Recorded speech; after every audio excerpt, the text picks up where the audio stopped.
Hello students, तो यहाँ पर हम एक और महत्वपूर्ण प्रश्न करेंगे क्लास 10th के मैथमेटिक्स से। और ये जो प्रश्न है तुम्हारा, ये प्रश्न हमने उठाया है कौन से चैप्टर से? बहुपद से। अब ये बहुपद में ये क्वेश्चन, इस तरह के प्रश्न जो है कई बार पूछे जाते हैं, या ये बोल लो कि बार बार ही पूछे जाते हैं। इसलिए तुमको ये प्रश्न आना चाहिए ताकि तुम्हारा जो है 2 मार्क्स यहाँ से फिक्स हो जाए। यहाँ पर देखो 2 मार्क्स का क्वेश्चन तो आता है, ये साथ ही साथ कभी कभार क्या होता है कि ऑब्जेक्टिव में भी ये प्रश्न डाल दिया जाता है। तो वहाँ पर अगर ये प्रश्न तुमको नहीं आएगा तो तुम फिर क्या करोगे? कुछ नहीं करना है, अभी सीख जाएंगे फिर करके आएंगे।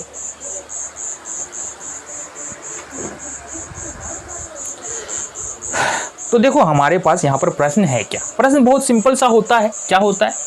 एक बहुपद दिया होता है तो बोलता है सबसे पहले कि बहुपद का शून्यक निकाल दो। तो बहुपद का शून्यक हम निकाल लेंगे। तो यहाँ पर सबसे पहली बात हमको ये समझ में आती है कि जो हमारे पास बहुपद दिया है, जैसे इस प्रश्न में बात करेंगे तो दिया बहुपद, यहाँ पर जो बहुपद दिया है वो दिया है 5x² - 4 - 8x। ये बहुपद हमारे पास दिया हुआ है। तो इस बहुपद का सबसे पहले तो हमको गुणनखंड निकालना होगा। तो सबसे पहला काम तो तुम ये, अगर गुणनखंड आता है तो बहुत बढ़िया है, और नहीं आता है तो सबसे पहले गुणनखंड सीखो। ठीक है, तो सबसे पहले अगर इसको देखेंगे तो ये ऐसे गुणनखंड निकलेगा नहीं। बहुपद को पहले हम सीधा कर लेते हैं। 5x² - 8x और -4। घात के अनुसार हमने क्या किया? अवरोही क्रम में इसको सजा लिया। अवरोही मतलब घटते क्रम में, घात के अनुसार घटते क्रम में। सबसे पहले बड़े घात वाला, उससे पहले उसके बाद उससे छोटी घात वाला, उसके बाद उससे छोटे घात वाला। ठीक है, अब ये हमारे पास बहुपद आ गया।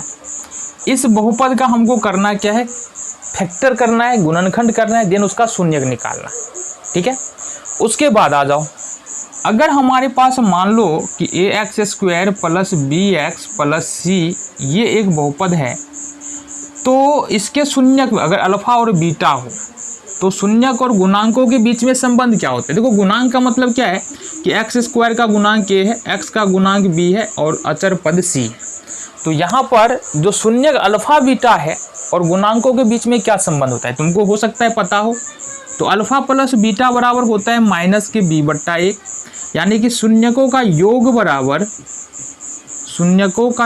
बराबर हम ये भी लिख सकते हैं, शून्यकों का योग बराबर -x² का गुणांक या -x का गुणांक और बट्टे में x² का गुणांक। ठीक है, इसको हम ये भी लिख सकते हैं, अल्फा प्लस बीटा बराबर -b/a, तो हमने लिखा है। साथ ही साथ अल्फा इंटू बीटा बराबर होता है c/a। हम इसको लिख सकते हैं शून्यकों का गुणनफल बराबर होता है अचर पद, और बट्टे में क्या होता है? अचर पद, और बट्टे में होता है x² का गुणांक। इतनी बातें तुमको याद रखनी है। अब आ जाते हैं प्रश्न पे। सबसे पहला काम तो हमको शून्यक निकालना पड़ेगा, क्योंकि बहुपद तो दिया है हमारे पास लेकिन शून्यक नहीं दिया है। ठीक है, तो यहाँ पर सबसे पहले करते हैं इसका फैक्टर यानी कि गुणनखंड। देखो 5 और 4 को मल्टीप्लाई करेंगे, 5 और -4 को, तो ये होगा तुम्हारा -20। अब ये -20 को 2 भाग में इस प्रकार से गुणनखंड करना है कि गुना करने के बाद -20 हमारा आ जाना चाहिए, और जोड़ने या घटाने के बाद -8 आना चाहिए। गौर से देखना, 20 को हम गुणनखंड के रूप में किस प्रकार से लिख सकते हैं?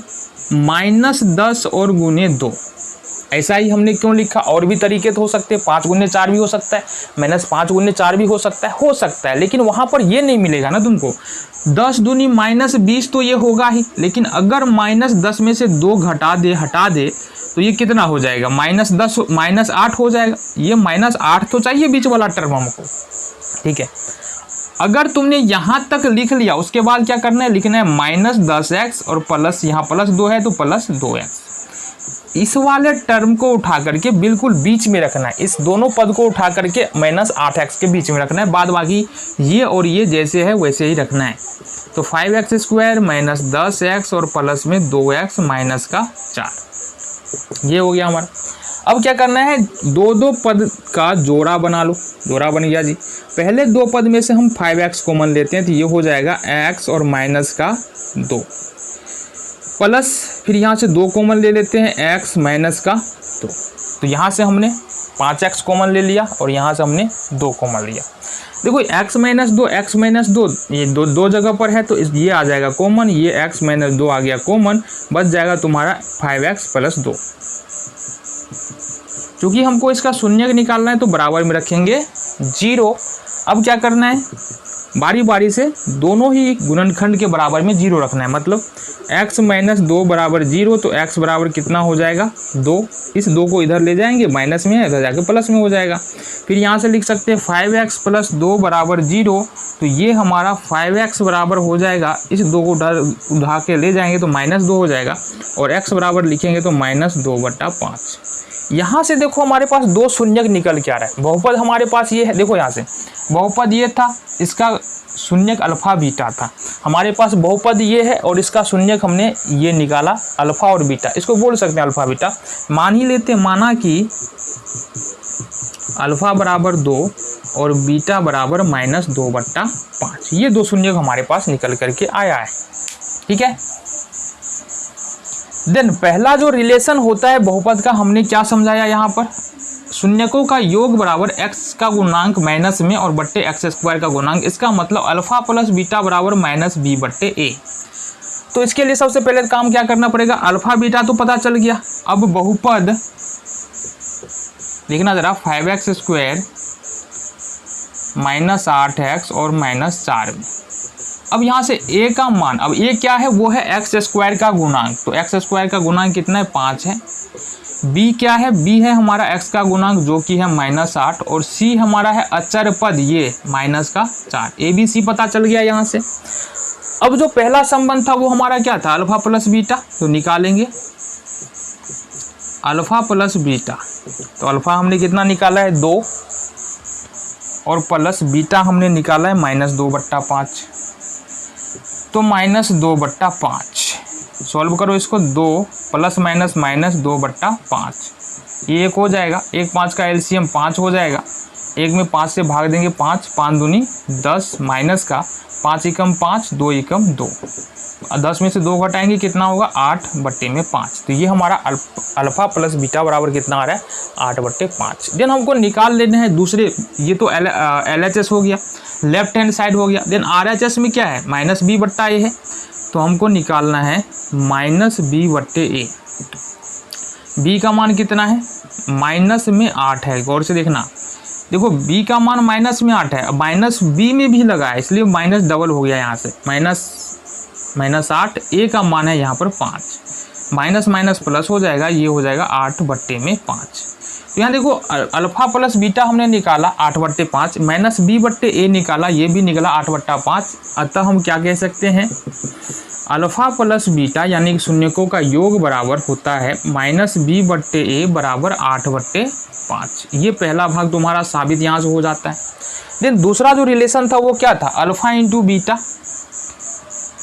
अब निकालना है हमको अल्फा इंटू बीटा, सिंपली इसमें मल्टीप्लाई करना होता है।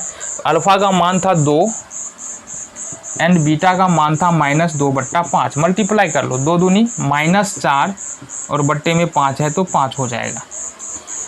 देन इसके RHS में क्या था, c/a, तो यहाँ से लिखेंगे c/a। c का मान देखो यहाँ से कितना है -4 है, -4, और a का मान कितना है यहाँ से 5 है, ये हो गया -4/5।